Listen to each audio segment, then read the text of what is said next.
Hey everybody, it's Curse, and today I wanted to bless you with the build guide for the endgame iteration of my Warlock Torment build. After our leveling build worked according to plan and helping us finish top 10 and getting to level 100, it was time to respec into something that dishes out more DPS, has more survivability, and allows us to actually push corruption, as well as deal with every single dungeon boss without any issues. And after a couple of days of testing, learning more about the class, checking out different skill interactions, this is what we arrived at. And I have to say, this build has it all.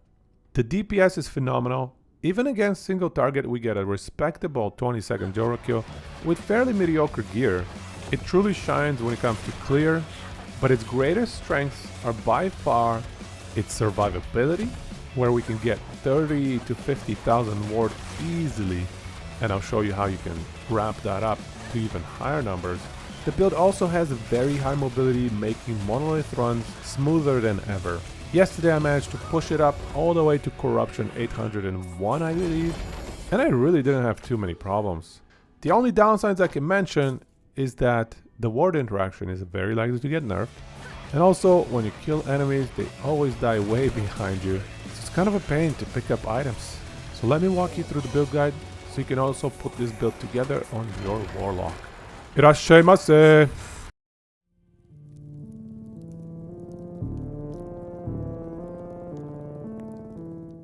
Alright, let's start with going over the skills.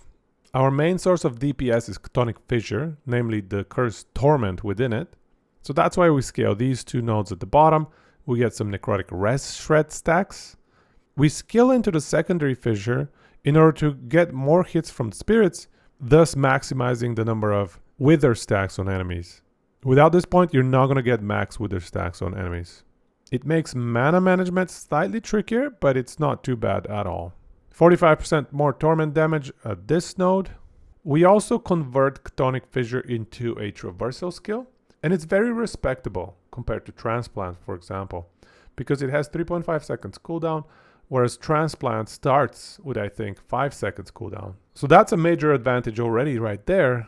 Another advantage that this traversal skill has is that it allows you to go over cliffs, go through doors in the Temporal Sanctum, and traverse many other objects in the game that other skills usually can't traverse. So I quite like it. You can still opt to take these 3 points out and go for Transplant as one of the skills, but I think Chthonic Passage is quite nice. And then the final 2 points going to Eradication. I'm not 100% sure whether or not these actually add damage to Torment. We still need to test that. But there are no dummies in the game that are rare and boss and targetable. So it's a little bit trickier to test this one. If it turns out that these 2 points are unnecessary, you can just spec this down to 20 out of 20. You don't really need 2 more points. But before we move on to the next skill, note that adding Crit Multi and Necrotic Res scale the build's damage significantly, so that's gonna make our itemization clearer, these 2 nodes down at the bottom. Next we have Spirit Plague, and this is the return of a Lich tech that I created about a year ago, where we self-bleed, which then gets converted to self-immolation, which then gives us plus 6 spell damage per stack up to 40, thanks to this belt. So that's right, the self-immolation meta is back. And it's back in the form of Warlock instead of Lich. To maximize the benefit from this, we make sure to get max cast speed. We're going to be spamming Spirit Plague quite a bit, so Pestilence is good on paper. However, it does seem to be bugged for some reason, and when you get a high enough cast speed, these Pestilence stacks don't actually apply. It's very strange. I hope EHG fixed this one, because 195% increased global damage over time would be nice. We got a little bit of extra damage for the skill from Plague of Ice as well, but none of these other points are very significant at all. It's all about the self-bleed and the cast speed. For the next skill, I'm going to cover Bone Curse and then Profane Veil to talk about the combo that generates the insane ward for this build. So Bone Curse is a utility skill. One of its purposes is a culling at 12%. Another one is to apply 25% resistance reduction to enemies because of the Marked for Death curse.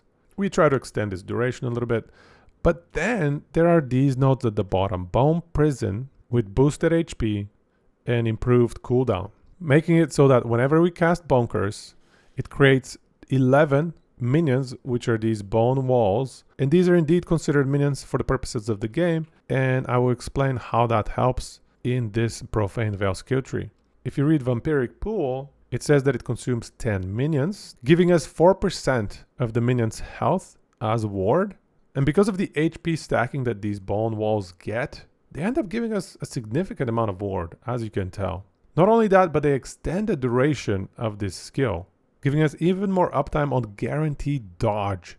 We're practically invincible during Profane Veil, so being able to extend it is a significant boon. So that is the combo that generates all that ward, and I want to give credit for that to another content creator, Bor of Sol. He created a YouTube video on that yesterday, I believe, where he highlighted this interaction, and we took it and we optimized around it, and this is how we landed on this today. I'll include a link to his YouTube video as well at the description of this one, so go ahead and give him some love if you can. We don't spec into Bone Curse over here because that does not generate additional bone walls. Bone walls have to be direct cast from Bone Curse. The secondary area doesn't really do too much for us. So we've purely specialized on the left hand side here. For example, Spirit Plate. As I mentioned, we're practically invulnerable to hits during Profane Veil. So the only downside is damage over time abilities. Getting Spirit Plate improves that issue. And ideally we want to stack armor a decent amount with this build. So there is a really good synergy with this skill node. Scorn is amazing in giving us 50% more damage, not only to Profane Veil, but every other skill while we are concealed as well. Another reason why we want to extend Veil with this Vampiric Pool is to have more uptime on our percent more damage. Finally, Stream of Profanity. Because of the fact that Spirit Plague is a curse and we spam it non-stop, there is tremendous synergy between the two, Veil and Spirit Plague, in that Spirit Plague reduces the cooldown of Veil and it gives us more uptime to our damage and our survivability. Some of these skills in the build are just meant to be together, and that's Veil and Spirit Curse right here. And finally, we have a skill that is kind of a flex skill, Ghostflame right here. We just use it for mobility during monos to zoom through and reach the objective as fast as possible, or to dodge certain boss skill mechanics, because we get tons of dodge, we get 40% damage reduction, a bit more damage reduction from the passive tree as well. So overall, Ghostflame is just a nice utility mobility skill that doesn't count as traversal, so it can complement the mobility provided by Chthonic Fissure, and I think it works fairly well. However, we do have the option of changing it to other skills as well. I've seen some people recommend Transplant instead of Chthonic Fissure as our traversal skill. We ran Bone Golem for a while because the threat generation is pretty solid. Enemies ignore you for the most part in monos. However, the Bone Golems get a bit squishy when you reach higher corruption, so I don't feel like this is sustainable. Hungering Souls can give us 40% more damage, but it's only for a 1.5 second period because possessed stacks last for exactly that 1.5 seconds, and we cannot be reapplying them while we are in Veil. Wandering Spirits is an interesting option, especially because they can apply Wither with Spectral Putrescence, but their damage is somehow bugged, so they don't do too much other than that. Many of the other skills are active casts, so we don't really want them. We want the only active casts and spammable skills to be Spirit Plague, nothing else. Summon Volatile Zombie is something else we tried, but it does not fit the build very well, in my humble opinion. But you could play around with the build and see what you like if Ghostflame doesn't fit you well. And now let's talk about items. I'd say this build has only 3 core items. So the first one is Malin's Hubris. We need this in order to convert our self-bleeds into self-ignites. For affixes, I would prioritize Intelligence tier 7 with tier 5 Necrotic Res. I think those are the 2 best in slot. For a third affix, I'd probably go for something defensive like a suffix of some sort, maybe some extra armor. Or you could also opt for more cast speed, tier 5 cast speed on the prefix. The second core item is the Immolator's Oblation. You can farm this one from the Soulfire Bastion dungeon. It is a guaranteed boss drop with an 18% drop chance, I believe, at tier 4. And the number one priority for these is to get +6 spell damage for fire and necrotic skills per stack of ignite on you. You can see that I only have +5. Unfortunately, I farmed like 10 of these belts and none of them had +6 spell damage. If you have a 2 legendary potential Immolator's Oblation, I'd go for tier 7 minion health with tier 5 necrotic res. And the last core item for the build is the Bone Clamor Barbute. You can get away without this item, but it's just so strong. The int, the necrotic res, the ward per second add so much to the build with the already existing necrotic res synergies. So try to get this one with your Runes of Ascendance. That's what I would prioritize with ROAs early on in the league. If you happen to get a 2 LP version of this, you can go for flat curse spell damage or intelligence as a tier 7, and then a tier 5 necrotic res. The curse spell damage in helmets, that is an acolyte prefix, is solid, but it is a little bit diluted by the fact that we get 240 spell damage from our belt. Next, we can talk about a semi-core item, and that is Mad Alchemist's Ladle. We get a ton of cast speed from this, as well as 50% more damage from the multiplier. And generally, the greatest weakness of Mad Ladle is the low spell damage that the wand has implicitly.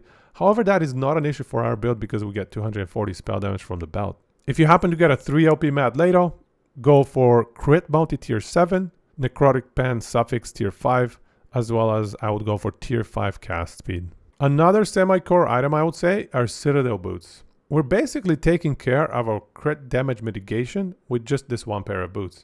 49 from the implicit and another 41 from the suffix. That's 90% total. So we don't really need any additional crit damage mitigation. Not only that, but you can also get up to 355 armor from these with just tier 6 hybrid armor. So these are such an important defensive layer for the build that you must have, in my opinion, a Citadel Boots with high crit damage reduction. Unless you can get crit damage reduction in another slot, definitely prioritize these. You also want move speed and int. Cooldown reduction is nice, but not a must-have. For the amulet, I would say go for tier 7 crit multi, maybe even tier 5 minion health, and tier 5 necrotic res. Bone amulet implicits are best because of the necrotic res. For your offhand, tier 7 crit multi, tier 5 cast speed, tier 5 necrotic res is what would give the build the most power overall. For the chest piece, we have a few additional options here. I went for the cold res implicit, and that helps max the cold res, so I don't really need the cold res suffix here. But for prefixes, I like tier 7 int. The build scales really well with int. If we're going to be getting 50,000 ward, might as well try to retain it as much as possible with a high int value. We also added Chthonic Fissure tier 5.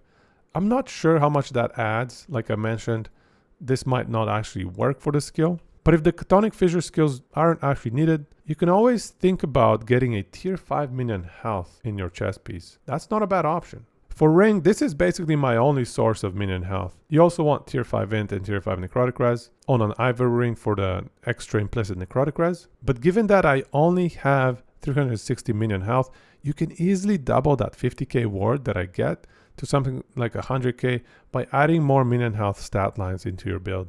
I happen to have a red ring, but it really isn't a must-have item. You can just copy an ivory ring like this one. For the relic, I have opted for crit multi int necrotic res. The implicits are not the right ones in this relic. You kind of need the necrotic damage implicits.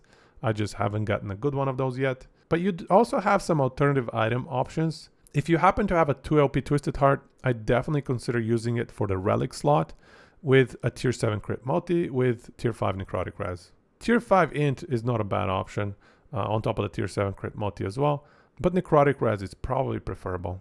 Some alternatives for the weapon, you can consider running a Marina's Lost Soul. It's just a well-rounded weapon, this one. A great option for leveling is this one-handed mace. It gives you 25 all res, curse spell damage, curse damage, and the shield is not that bad either. So this entire set is something that I would probably slot in if I was leveling a character for this build. A slightly different iteration of the build can be made utilizing the Wheel of Torment.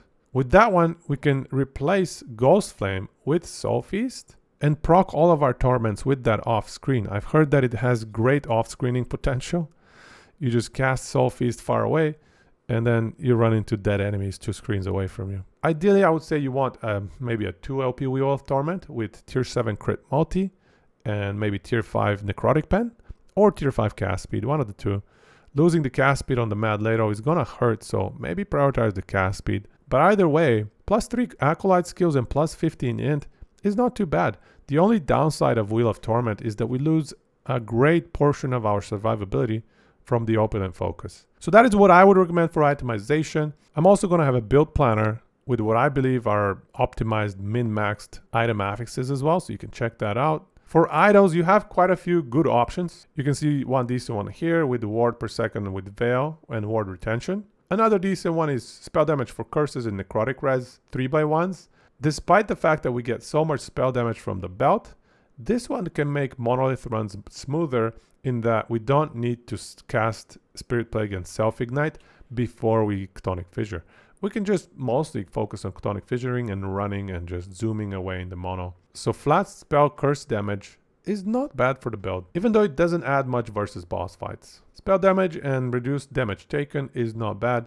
The reduced damage over time taken applies to the Self-Ignites, even though they don't hurt too much because they don't scale with any of our abilities. It still helps mitigate that self-inflicted damage a little bit. This 4x1 is interesting as well. If you can get 30% duration for Profane Veil and 45 Necrotic Res, I think it's a good option to have one of these just to extend the Veil duration even further. When Veil and Bone Curse are fully optimized, however, you end up eating 10 Bone Prisons. That extends the duration by 5 seconds. So you don't really need an extended duration at that point in time because you don't want to stay in Veil for longer than the 6 seconds that Chthonic Fissure lasts. Maybe even 5.5 seconds, so that you can start casting Spirit Plague and accruing more Ignite stacks to replace your Fissure immediately after it expires. And then you can add some other Necrotic Res or increased dot Necrotic Res idols to just boost your DPS or survivability, whatever you feel like. The best in slot blessings are pretty straightforward. Crit multi for the Black Sun timeline, all res for dragons, double armor from these two. And then lightning res is what I've opted for here. Mana is also another option if your lightning res is already maxed out. So you can choose whichever one of those fits your build better. There isn't necessarily a best in slot here. In terms of passives, we want to max out Int, Necrotic Res here. This one gives us minion health on top of the 6 vit, so it's a very good node as well. Then on the Warlock side, the Soul Stealer passive is a must-have for mana management. Flat curse spell damage and area for curses is not too bad. The Spirit Explosions from Chthonic Fissure actually have an AoE, so increasing that AoE is nice. Make sure to hit the 5-point breakpoint here for extra mana. Then we can get even more ward per second per int with this node. You don't necessarily need 5 points. 3 points is probably okay for this particular build here. 8 points in Doom Herald is a must-have to reduce the damage taken while channeling, as well as give us a 24% more damage multiplier. That's a global multiplier, so it applies to our torments. Make sure to get 5 points in Wither as soon as you unlock it. This node is incredibly powerful in scaling our DPS. It essentially triples our damage once enemies have 20 stacks of Wither. 10 points in Int and Vit here, 5 points in the crit multi, 5 points in the haste efficiency, 1 point for an additional curse, which is essentially a 5% damage multiplier right here due to our Warlock class innate ability. And then the final 5 points are a little bit interesting because ideally we would get Aspect of Death. Aspect of Death should give us more damage per negative ailment on us. And I'll demonstrate later, we easily get 60 to 70 to 80 stacks of Ignite on us, which translates to 30 to 40% more damage when we first get into Veil. And obviously it declines afterwards. However, it does seem like this node is bugged and it doesn't actually give us anything in terms of damage. So sadly, there's no point in scaling it. Instead, we go for a Cursed Seer, which is a 45% cast speed for curses. And we are spamming curses, really. Spirit Plague is a curse. Bone Curse is a curse. And even Chthonic Fissure has the curse tag. I'm not sure whether it's considered as a curse for the purposes of this particular scaling, because Torment is technically the curse within it. Sometimes these interactions can work a little bit strange. But a Cursed Seer is a very high value node, I would say. On the Lich side, we get more int and mana regen, more necrotic damage, more damage over time, and then even more int over here. So 26 int from the Lich skill tree. That is one of the primary reasons we go into it, is for that high int value and the damage scaling from these two nodes. But yeah, that's it pretty much for the passive skill tree. Now let me demonstrate how the skill interactions work and how you want to be playing this build. Versus bosses, you start by spamming Spirit Plague. And what is interesting here is, as you recall, you get spell damage from Immolator's Oblation per stack of Ignite. If you happen to have 40 of those stacks, in my case that is 200 spell damage. And the cool part here is that Chthonic Fissure and its Torment that it applies is snapshotted. So you only worry about having 40 Ignite stacks when you cast Chthonic Fissure. So get those 40 stacks, cast Chthonic Fissure, and then every single Torment applied during it will be applied as if you had 40 Ignite stacks. That's why the skill rotation is get your Spirit Plagues to give you 40 Ignite stacks, Chthonic Fissure, Bone Curse, and then Veil. That's it. That simple. You can see we get 3 to 4 mil ticks, then down to 2 mil. So very respectable damage, despite some of the weaknesses in my item slots. If you're in a mono, you don't really want to be stopping every time to get 40 stacks. Sometimes you could just stop at like, let's say 18, 19 stacks, and then keep going with Chthonic Fissure. That's pretty much enough for a lot of the trash mobs that you encounter in monos. And to get to your objectives even faster, you can utilize Ghostflame just like this. It gives you a ton of move speed. It goes through enemies. And you can skip over ledges with Chthonic Fissure as well. Check this out.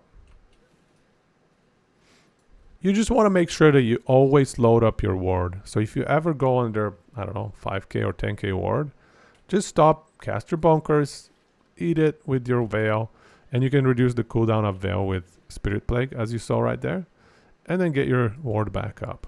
So yeah, the self-ignite interaction is really cool.